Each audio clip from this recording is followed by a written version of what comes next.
Acara ini dipersembahkan oleh Sahabat tamu, Agus Melas Official, kali ini saya akan mewawancarai pelaku usaha kopi. Dan racikan kopinya banyak dikenal orang dan disukai orang. Siapa dia?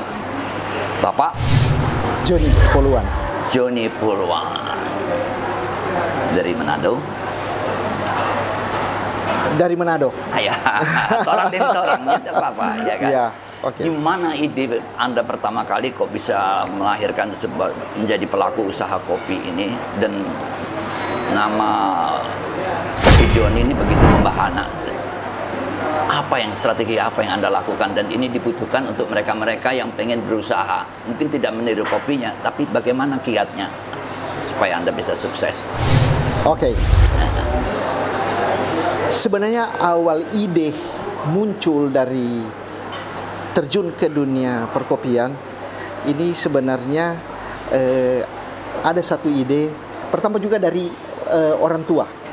Orang tua juga memang dulu sudah bermain di dunia perkopian dan dunia kuliner. Yes. Saya awalnya mencari ide untuk terjun ke dunia kuliner ini, produk apa yang memiliki candu. Saya pilih kopi. Kopi memiliki candu, berbeda dengan makanan yang lain. Nah, kalau makanan yang lain kita makan 2 kali pasti kita udah bosan. Tapi kopi kalau sehari tidak ngopi kita yang pusing. Nah, saya coba masuk di Kelapa Gading. Pertama kali saya buka di Kelapa Gading kopi 12 tahun yang silam. 12 tahun yang silam. Saya memulai dari ruangan kecil. Di sana saya beri nama kedai kopi Kuangkoan. Kuangkoan. Oh, Kuangkoan. Artinya mata air. Mata air. Oke. Berselangnya waktu, berjalannya waktu, nama berubah. Karena terlalu sulit diucap, berubahlah menjadi Kopi Joni sebagai nama pemilik. Nah, berjalannya waktu, orang sudah mulai mendapatkan taste dari Kopi Joni. Akhirnya Kopi Joni bukan jual kopi lagi, tapi jual taste. Selera. Karena dimanapun kita makan satu produk, yang kita cari adalah taste. Kalau sudah masuk ke alam bawah sadar, orang pasti ingat.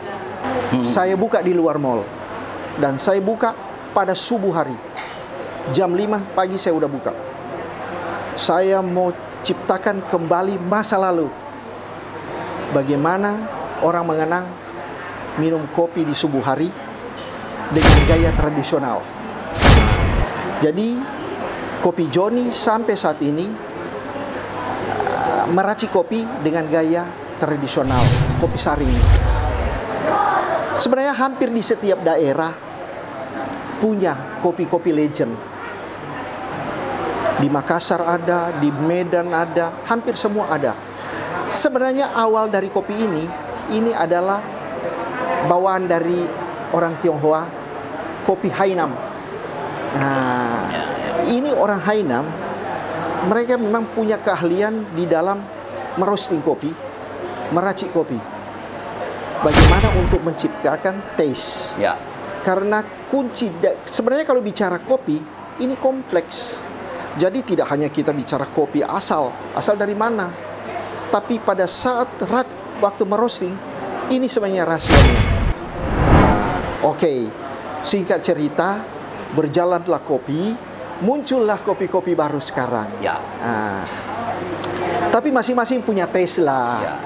Masing-masing punya segmen. Bahkan sekarang ada yang namanya segmen anak muda. Maunya manis, maunya dingin. Di-create lah ini taste. Mau yang rasa karamel, mau rasa avocado. Jadi kopi ini dimainkan taste-nya.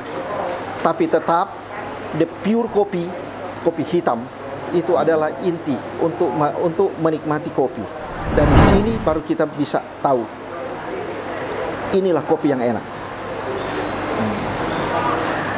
Berjalannya kopi, saya berpikir, apa ini pasangannya? Orang biasanya kalau minum kopi maunya ada pasangan. Ya. Saya pilih Bapao. Di sini Bapao ini adalah memang ciri khas orang Chinese. Ya. Ada banyak orang juga mencari pasangan cakwe, pisang goreng, roti bakar, macam-macam, singkong. Tapi saya memilih Bapao. Kenapa? Karena penyajiannya cepat.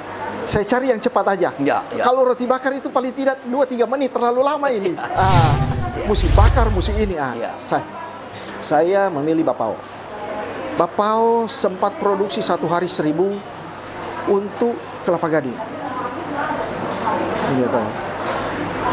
Tadinya 2 macam. Kemudian berkembang dengan banyaknya permintaan, berubah menjadi beberapa macam karena lihat pasar. Gitu. Luar biasa. Untuk sampai saat ini Kopi Joni tidak banyak cabang, hanya ada di beberapa lokasi saja. Beberapa store ya. Ya, cuma beberapa store. Tapi Kopi Joni tidak berani masuk mall karena prinsip awal buka pagi, sedangkan mall buka jam 10. Ya, ya. Jadi kami bermain di luar mall semua. Dan presentation Anda, penyajian Anda ini gaya kedai kopi tempo dulu. Tempo dulu, iya. Itu yang Anda pegang ya? Iya. Saya lihat dari suasananya. Tetap setting. nuansa tradisionalnya saya harus pertahankan. Jadi non AC. Ya. Ya mau bodoh orang mau kipas-kipas tapi dia kembali ke nostalgia. Karena kopi identik dengan merokok. Ya. Sehingga saya semua outlet open air. Open air, ya. Ya. Bahkan Anda nggak pasang fan ya? Tidak. Ya. Ada juga yang kalau misalnya pengap, ya terpaksa kita juga mesti memodifikasi. Iya. Terus kemudian ide pisang goreng, singkong, apalagi satunya tadi itu hanya 3 macam ya itunya, yang variasi lainnya dari Bapao. Iya. Kenapa Anda pilih 3 item sini? Sebenarnya tambahan menu ini sebenarnya kita melihat demand saja. Demand ya. Ini orang Indonesia, ini makanan tradisional, lebih familiar. Singkong, pisang goreng, kentang goreng masih ada. Jadi sebenarnya kita dagang bukan karena kita, tapi kita melihat pasar. Apa yang pasar inginkan, itu yang kita bikin. Tentu dalam penyajian kita bisa berimprovisasi. Jadi dulu kita cuma makan pisang goreng, sekarang sudah bisa pakai keju di atasnya. Singkong. Dulu kita cuma goreng begitu, sekarang gorengnya sebelum digoreng direbus dulu. Jadi cukup banyak variatif. Luar biasa. Kenapa lucu gitu loh? Saya lihat 3 items, tapi itu Anda kaitkan dengan kedai kopi jadul gitu loh. Sehingga orang merasa nyaman. Kemudian untuk yang berusia merasa kembali ke masa-masa yang lalu gitu sambil ngobrol warung kopi kan. Kalau di daerah-daerah masih banyak. Gitu. Di dalam perjalanan kopi ini kita sebagai pemilik harus memberikan sentuhan psikologis. Karena kita harus menciptakan regular guest. Jadi tamu itu kalau bisa berulang datang. Jadi rutin. Bahkan sekarang sudah ada semacam komunitas.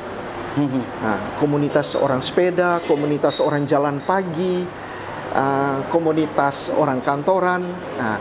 Disitulah saya sebagai pemilik ikut duduk bareng, kita ngobrol. Kita harus disitulah sentuhan psikologis yang kita kasih. Gitu ya, sehingga komunitas-komunitas seperti itu, komunitas olahraga dan lain itu merapat ke Kopi Joni ya. Karena dengan suasana santai, habis main sepeda, bisa ngobrol, bisa apa gitu. Kedepannya kalau saya lihat memang sekarang banyak anak-anak muda sekarang terjun ke dunia kuliner di bidang perkopian. Ya.